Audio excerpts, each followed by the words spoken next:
ጤና ይስጥልኝ። ይህ ባና ሚዲያ ነው። ከባና ሚዲያ ለዛሬ ያዝናቸው ዘገባዎች አሁን ማስደመጥ ጀመርን። አበይት ነጥቦቹን በቅድሚያ በአሁኑ ወቅት የሚካሄደው ማንኛውም አይነት ድርድር ህዝብ ከተመራው የትግራይ መንግስት ጋር መሆኑን የትግራይ ኮሚኒኬሽን ጉዳዮች ቢሮ ኃላፊ ዶክተር አብርሃም ሀጎስ አስታወቁ። ኃላፊው ይህንን የገለጹት ወቅታዊ ሁኔታዎችን አስመልክተው ለጋዜጠኞች በሰጡት መግለጫ ላይ ነው። በቀዳሚነት ይዘነዋል። የኤርትራ የኢንፎርሜሽን ሚኒስተር አቶ የማነ ገብረ መስቀል በቅርቡ በአልጀዚራ መገናኛ ብዙሃን ላይ በኢትዮጵያ ከፍተኛ የስራ ኃላፊዎችን የተጻፈውን የጋራ ጽሑፍ ፍጹም የፈጠራ ድራማ ሲሉ አጣጥለውታል። የኢትዮጵያ መከላከያና የትግራይ ሰራዊት በጋራ ሆነው ኤርትራ ላይ ወረራ ሊፈጽሙ ነበር ሲሉም ሚስጥራዊ መረጃ ጋልጧል። ወደ እናንተ ይደርሳል። ላክሪዋ በተሰኘው ታዋቂው የፈረንሳይ ጋዜጣ ላይ በኢትዮጵያ ዘጋቢ ሆና ስትሰራ የነበረችው ፈረንሳዊት ጋዜጠኛ አውግስቲን ፖስሊ በትግራይ ባደረገችው የስራ ጉብኝት ማብቂያ ላይ ከሀገር እንድትወጣ መደረጓን የፈረንሳይ ዜና አገልግሎት ኤኤፍፒን ዘግበዋል። ጋዜጠኛዋ ለመባረሯ ምክንያት ከኢትዮጵያ መንግስት የተሰጣት ምላሽ ይዘናል። በቤንሻንጉል ጉሙዝ ክልል አሶሳ ከተማ የሚገኘው የኢፌዴሪ መከላከያ ሰራዊት የጦር ሰፈር የሲቪል ተሽከርካሪዎችን የጦር መሳሪያ በመግጠም ወደ ወታደራዊ አገልግሎት በመቀየር ለሱዳን ፈጣን ድጋፍ ሰጪ ኃይል አርኤስኤፍ እያቀረበ መሆኑን በአሜሪካ ዩኒቨርሲቲ የሰብአዊ መብቶች ጥናትና ምርምር ላቦራቶሪ ይፋ ያደረገውን አዲስ የምርምር ሪፖርት አጋለጠ። የሚሉ ሌሎች ዜናዎች ይዘናል። አብራችን ቆዩን።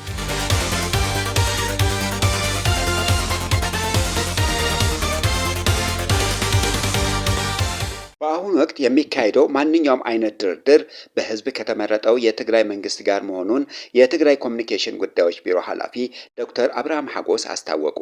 ኃላፊው ይህንን የገለጹት ወቅታዊ ሁኔታዎችን አስመልክተው ለጋዜጠኞች በሰጡት መግለጫ ላይ ነው። የአፍሪካ ህብረት የአፍሪካ ቀንድ ልዩ መልእክተኛ ኦሉሴጉን ኦባሳንጆ ሰኔ 3 ቀን 2018 ዓ.ም በመቀለ ተገኝተው ከትግራይ ክልላዊ መንግስት ፕሬዝዳንት ዶክተር ደብረጽዮን ገብረ ሚካኤል ጋር ሰፊ ውይይት ማድረጋቸውን የጠቀሱት ዶክተር አብርሃም በዚህ ስብሰባ ላይ የትግራይ ህዝብ ጥያቄዎችና ፍላጎቶች በዝርዝር በቅደም ተከተል ቀርበውላቸዋል ብለዋል። በትግራይ በኩል በዋናነት የቀረቡት ጥያቄዎች የትግራይን ሉዓላዊነትና ግዛታዊ አንድነት ማስመለስ እንዲሁም የተፈናቃዮችና የስደተኞች ደህንነት የተጠበቀ መመለስ ማረጋገጥ መሆናቸውን አብራርተዋል። ልዩ መልእክተኛው ኦባሳንጆ የቀረቡትን ወሳኝ ጥያቄዎች መሰረት በማድረግ ከፌዴራል መንግስት ጋር ከተወያዩ በኋላ በቀጣይ ምላሽ ይዘው እንደሚመለሱ የገለጹ ኃላፊው ወደፊት ከኢትዮጵያ መንግስት ጋር የሚደረጉ ድርድሮች ከዚህ ቀደም በፕሪቶሪያው ከነበረው አካሄድ በላቀና በተለየ መንገድ ቀጥታ በህዝብ ከተመረጠው የትግራይ መንግስት ጋር እንደሚሆን አስረድተዋል።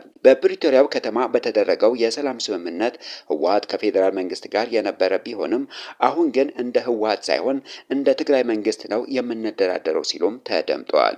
አደራዳሪዎቹ ይህንን ነባራዊ ሁኔታ ሙሉ በሙሉ ተቀብለው እየሰሩ መሆናቸውና ኦባሳንጆ ራሳቸው ዶክተር ደብረጽዮንን የትግራይ ፕሬዝዳንት እያሉ ለመጥራት የቻሉት ከዚህ ዲፕሎማሲያዊ እውቅና በመነጨ እንደሆነም አክለዋል። በትግራይ በኩል ለሰላማዊ ውይይትና ለዲፕሎማሲያዊ አማራጮች ያለውን በር ሁል ጊዜ ክፍት መሆኑን የገለጹት ዶክተር አብርሃም የኢትዮጵያ መንግስት ግን በምድር ላይ የሌለ ሐሰተኛ መረጃ በዓለም አቀፍ ሚዲያዎች በመበተን ራሱን ጦርነት ፈላጊ መሆኑን በተግባር እያሳየ ነው ሲሉ ወንጅለዋል። ትግራይ በተደጋጋሚ በድሮን ጥቃት እየተደበደበች በመሆኑ ጦርነት ለመክፈት በቂና ስልታዊ ምክንያት ያላት ቢሆንም ጉዳዩ በሰላማዊ መንገድ ብቻ እንዲያልቅ ጽኑ ፍላጎት ስላላት ለውይይት ቅድሚያ መስጠቷን አስገንዝበዋል። ኦባሳንጆ ወደ ክልሉ የመጡት በትግራይ ያለው ተጨባጭ ነባራዊ ሁኔታ ለመረዳት እንደሆነም አስረድተዋል። በሌላ በኩል የትግራይ ካቢኔ ሰኔ 4 2018 ዓ.ም ባካሄደው ስብሰባ ዋና አጀንዳው የትግራይ ሉዓላዊነትና የተፈናቃዮች መመለስ ላይ ያተኮረ እንደነበር ኃላፊው ይፋ አድርገዋል። በዚህ ውይይት የህዝብና የመንግስት ፍላጎት መሰረት በማድረግ በኃይል የተወረሩ የትግራይ ግዛቶችን ማስመለስና የተፈናቀሉ ዜጎችን ደህንነታቸው ተጠብቆ ወደ ቀድሞ ቀያቸው እንዲመለሱ ለማድረግ በትኩረት የሚሰራበት ስልታዊ እቅድ መጽደቁንና ይህም በሰላማዊ በዲፕሎማሲያዊ መንገድ እንዲሳካ ጥረት እንደሚደረግ ገልጸዋል። ይህ በእንዲህ እንዳለ ዘንድሮ የሚከበረው 38ኛው የትግራይ የሰማዕታት ቀን የሰማዕታቶችን አደራ ለመጠበቅና ሉዓላዊነታችን ለማረጋገጥ በሚል መሪ ቃል በድምቀት እንደሚከበር ዶክተር አብርሃም ሀጎስ አስታውቀዋል።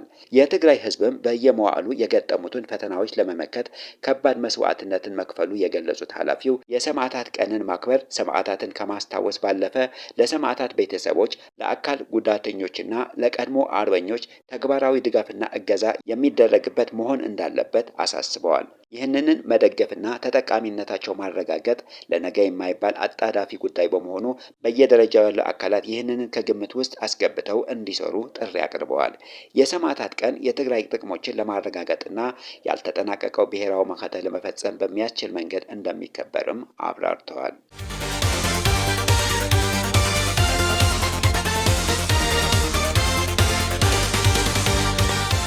የኤርትራ የኢንፎርሜሽን ሚኒስተር አቶ የማነ ገብረ መስቀል በቅርቡ በአልጀዚራ መገናኛ ብዙሃን ላይ በኢትዮጵያ ከፍተኛ የስራ ኃላፊዎች የተጻፈውን የጋራ ጽሑፍ ፍጹም የፈጠራ ድራማ ሲሉ አጣጥለውታል።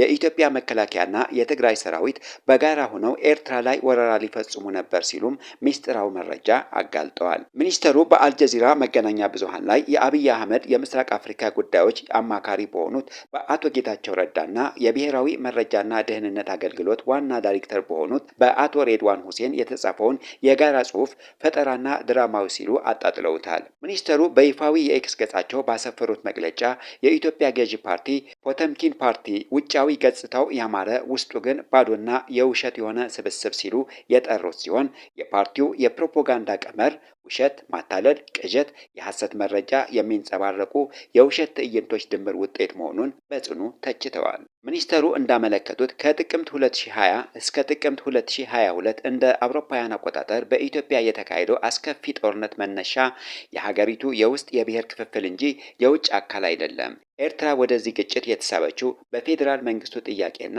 ጦርነቱ በራሷ በኤርትራ ላይ ጭምር ያነጣጠረ ሰፊ አጀንዳ የነበረው በመሆኑ እንደሆነ የገለጹት አቶ የማነ ጦርነቱ ሲያበቃ ጠቅላይ ሚኒስተር ጨምሮ ከፍተኛ የኢትዮጵያ የፖለቲካ ወታደራዊ አመራሮች ለኤርትራ መንግስትና ሕዝብ ያላቸውን ጥልቅ ምስጋና በይፋ መግለጻቸው አስታውቀዋል። በፕሪቶሪያው የድርድር ወቅት ሁለቱ ተደራዳሪ ወገኖች ሊደባደቡ ሲሉ አደራዳሪዎቹ እንደገቷቸው ተደርጎ የተወራው ታሪክ የኤርትራ የኢንፎርሜሽን ሚኒስተር የተጋነነ ቲያትር ሲል አጣጥለውታል። እንደ እውነቱ ከሆነ ግን ሁለቱ ወገኖች ከዚያ ወራት በፊት በጅቡቲና በሲሸልስ የአሜሪካና የአውሮፓ ህብረት አሸማጋዮች በተገኙበት ሚስጥራዊ ስብሰባዎችን አድርገው እንደነበርና ጦርነቱ በበረታበት በዚያ ወቅት ኃይላቸውን አስተባብረው በኤርትራ ላይ የወረራ ጦርነት ለመክፈት ጭምር ተወያይተው እንደነበር የሚስጥር ሪፖርቶችን እንደሚያረጋግጡ ይፋ አድርገዋል። የፕሪቶሪያው ስምምነት ሙሉ በሙሉ የኢትዮጵያ የውስጥ ጉዳይ መሆኑንና ኤርትራ ለስምምነቱ የምታሳየው ድጋፍ ለቀጠናው ሰላምና መረጋጋት ካላት መርሃዊ ቁርጠኝነት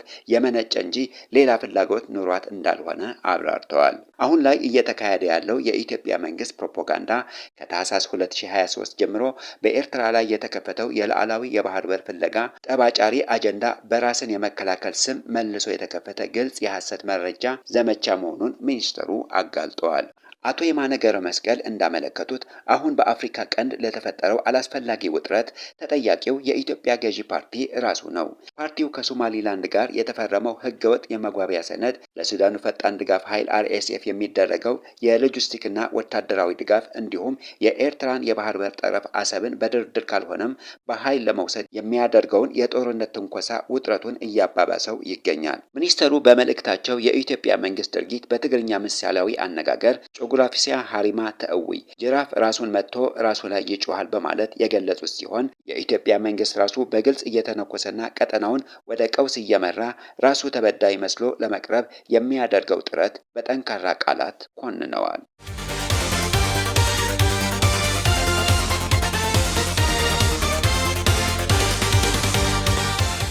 ላክሪዋ በተሰኘው ታዋቂው የፈረንሳይ ጋዜጣ ላይ በኢትዮጵያ ዘጋቢ ሆና ስትሰራ የነበረችው ፈረንሳዊት ጋዜጠኛ አውግስቲን ፖስሊ በትግራይ ባደረገችው የሥራ ጉብኝት ማብቂያ ላይ ከሀገር እንድትወጣ መደረጓን የፈረንሳይ ዜና አገልግሎት AFP ዘግበዋል። የዜና አገልግሎቱ እንደዘገበው ይህ እርምጃ መንግስት በገለልተኛ መገናኛ ብዙሃን ላይ እየወሰደ ያለው ተከታታይ ጫና አካል ነው። ዕድሜዋ 30 ዓመት የሆነችው ጋዜጠኛ አውግስቲን ፖስሊ ከጎርጎሮሳውያኑ 2023 ጀምሮ በኢትዮጵያ ቆይታ በማድረግ የተለያዩ ማህበራዊና ፖለቲካዊ ዘገባዎችን ስታቀርብ የነበረች ቢሆንም ለማባረሯ ምክንያት ግን በቅርቡ በትግራይ ባደረገችው የሥራ ጉብኝት ማብቂያ ላይ እንደሆነ ተገልጿል።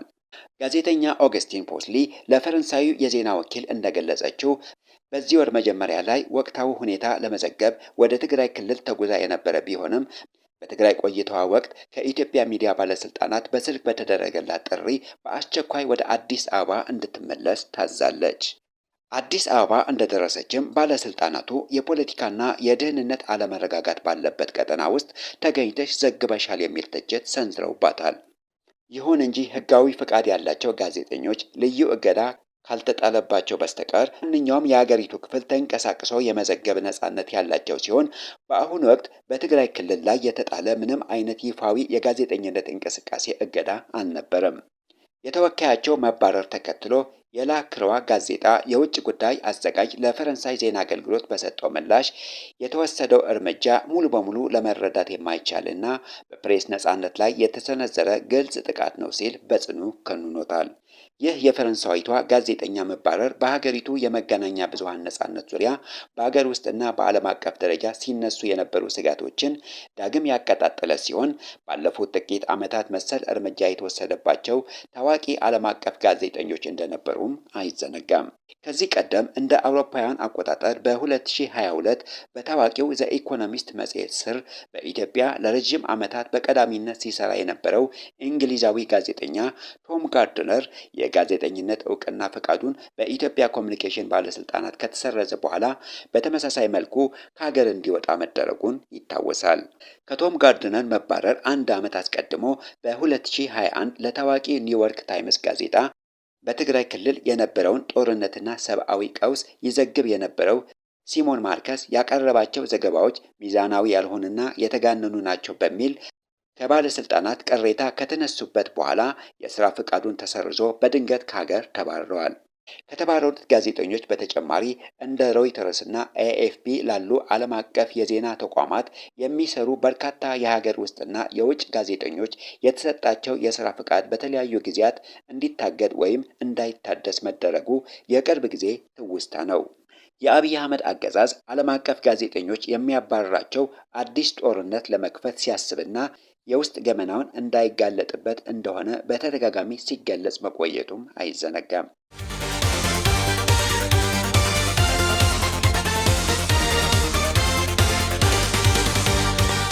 በቤንሻንጉል ጉሙዝ ክልል አሶሳ ከተማ የሚገኘው የኢፌዴሪ መከላከያ ሰራዊት የጦር ሰፈር የሲቪል ተሽከርካሪዎችን የጦር መሳሪያ በመቅጠም ወደ ወታደራዊ አገልግሎት በመቀየር ለሱዳኑ ፈጣን ድጋፍ ሰጪ ኃይል RSF እያቀረበ መሆኑን በአሜሪካ የዩል ዩኒቨርሲቲ የሰብአዊ መብቶች ጥናትና ምርምር ላቦራቶሪ ይፋ ያደረገ አዲስ የምርምር ሪፖርት አጋለጠ።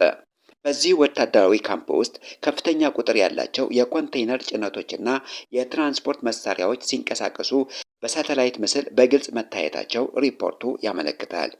ይህንን የዩል ዩኒቨርሲቲ የምርምር ላቦራቶሪ የምስልና የመረጃ ትንተና ዋቢ በማድረግ ሰፊ ዘገባ ያወጣው የሱዳን ትሪቢዩን የጦር ሰፈሩ ዓለም አቀፍ ትኩረትና ክትትል ለማምለጥ የሥራ እንቅስቃሴውና አቅጣጫ በፍጥነት ቀይሯል።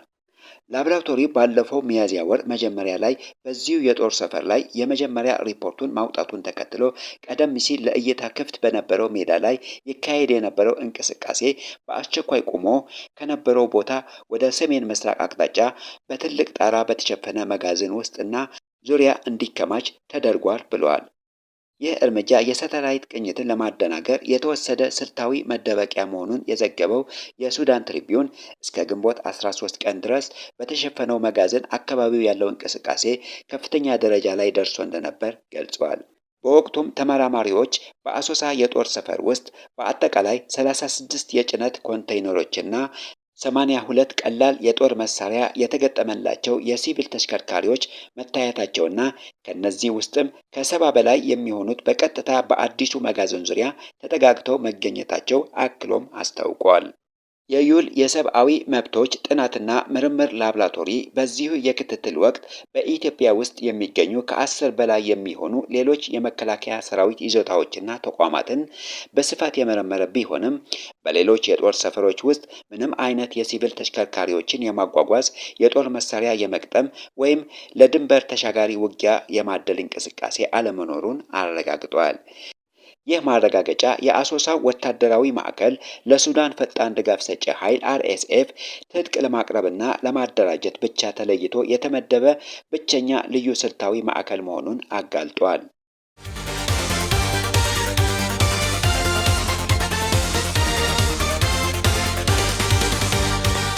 የአሜሪካው ፕሬዝዳንት ዶናልድ ትራምፕ ኢራንን ክፉኛ እንደሚያጠቋት መዛታቸውን ኢራን ጦርነቱን ለማስቆም የሚያስችል ስምምነትን ለመቀበል ብዙ ጊዜ ፈጅቶባታል ማለታቸውን ተከትሎ አሜሪካ ለተከታታይ ቀናት ራስን የመከላከል ባለችው ጥቃት የቴህራን የአየር መከላከያዎችን፣ ራዳሮችና ወታደራዊ ተቋማትን ደብድባለች።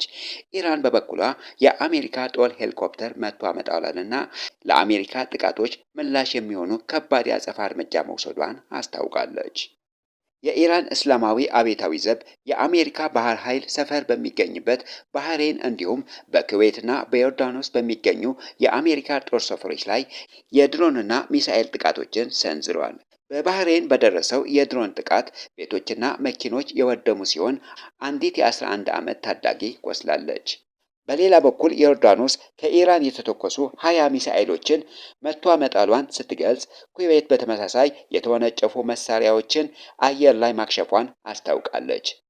ሁለቱ ሀገራት እርስ በርስ የሚያደርጉትን ጥቃት በሚያዝያ ወር ላይ የተደረሰውን የተኩስ አቁም ስምምነት አደጋ ላይ ጥሎታል።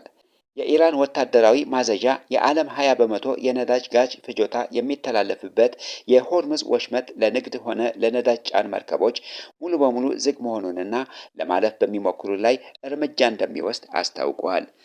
ምንም እንኳ የአሜሪካ ሴንትኮም የንግድ መርከቦች በወሽመጡ እያለፉ ነው ቢልም የአብዮታዊ ዘብ አባላት በህገወጥ መንገድ ለመሻገር የሞከሩ 2 መርከቦችን መመታታቸው የኢራን መገናኛ ብዙሃን ዘግበዋል።